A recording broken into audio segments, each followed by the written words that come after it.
Audio Jungle.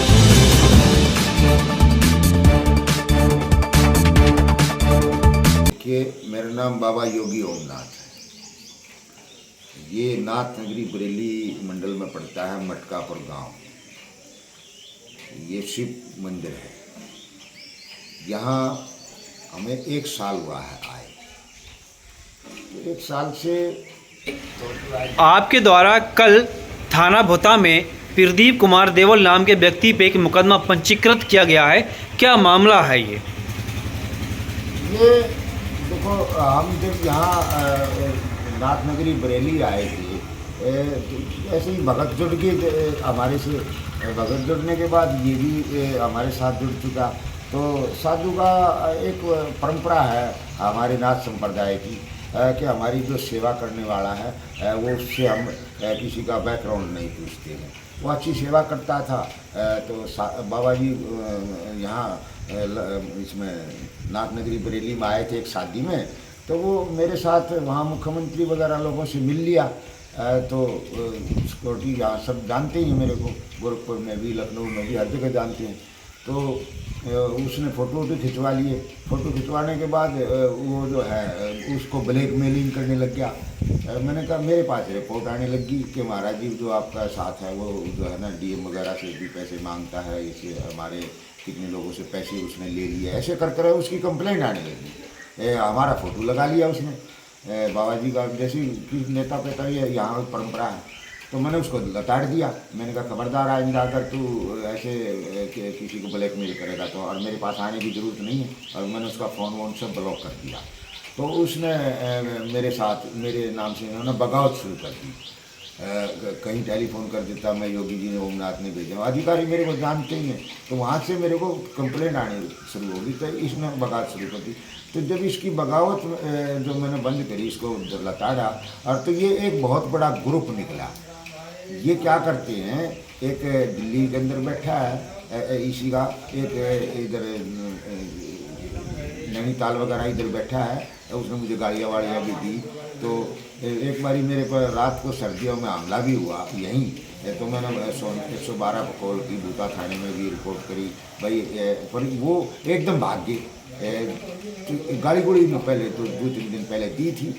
तो मैंने कहा, इन्होंने कोई भूता थाने ने कोई कार्रवाई उस टाइम पे की नहीं। मैं भी ऐसे ही बिजी रहा, कभी गोरखपुर, कभी लखनऊ, कभी जो भी काम रहते हैं हमारे हरियाणा। तो कल हमारी एक शिष्य है उत्तर प्रदेश पुलिस में, रूपा, उसको फ़ोन किया इसने। हमारे को सपेरा कहा, बलात्कारी कहा, पता नहीं जो इसके मन में आई बात कही इसने। ये ऐसे है, वैसे है, ये लोग ऐसे हैं। तो मैंने कहा, यार अब तो मामला सिर पर गया। आज ये करेगा, कल में कोई और भी बोल लेगा। योगी जी को के खिलाफ बोलना शुरू कर दिया। अरे तो हमारे खिलाफ बोल गया तो योगी जी के खिलाफ बोल गया। एक ही बात है, हम अपने गुरु पीरों के खिलाफ कोई भी, हम राजनीति की बात नहीं करते। एक साधु का अधिकार है, एक नाथ संप्रदाय का अधिकार है कि वो अत्याचार के खिलाफ उसका आवाज़ उठाना, अधर्म के खिलाफ आवाज़ उठाना, ये नाथ का। तो महाराज जी, जैसा कि आपने कहा कि इनका एक बहुत बड़ा ग्रुप है और ये दिल्ली और देहरादून में भी इनका नेटवर्क चलता है। ग्रुप बना के ये क्या करते हैं? क्या करते हैं, एक जैसे कथा करते हैं, एक कथावाचक है। वो जो सही है वो तो सही है, कथावाचक सब गलत नहीं है। मगर ये क्या कर रहा है, एक पंडित बन रहा है। और ये जो साधु नरम सा होता है वहाँ जाता है और वहाँ गौशाला के नाम से पैसे मांगता है, और निर्माणाधीन के नाम से पैसे मांगता है लोगों से। और वो मतलब इस किस्म की बातें करता है वो। तो अभी हमारा एक साधु ओगढ़ है, वो उसके पास ये गया, अपने बाल बच्चों को लेके चला गया। उस साधु को निकालने का पूरा प्लान बना लिया। उसने मेरे पास टेलीफोन करा। मैंने कहा, भाई मैं आ रहा हूँ। तो वो जो औरत रखता है वो मेरे पास यहाँ भी आया था वो सर्दियों में। मैंने तो मेरे पास तो रुक नहीं सकता, उसको पता नहीं था कि योगी क्या होता है। यहाँ तो बहुत लोगों को नहीं पता योगी का मामला क्या होता है।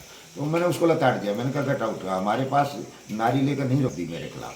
मैंने 112 को जवाब दे दिया। मैं डीएम साहब के पास बैठा था। मैंने कहा, देख डीएम साहब, ये है मामला, ये लोग ऐसे करते हैं।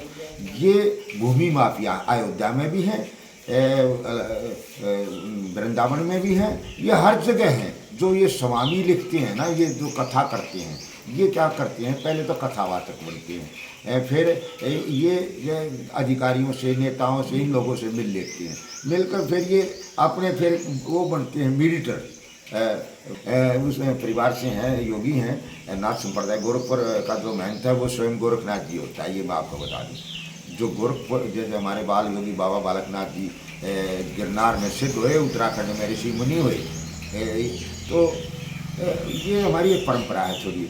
तो उसने इस चीज़ का हमने विरोध किया, और तो कल जो है ना हमने इसके नाम ये जो मुकदमा दायर करना पड़ा। अब क्या चाहते हैं आप? अब ये चाहते हैं कि जो ये पूरा नेटवर्क है वो लाइन पर आए।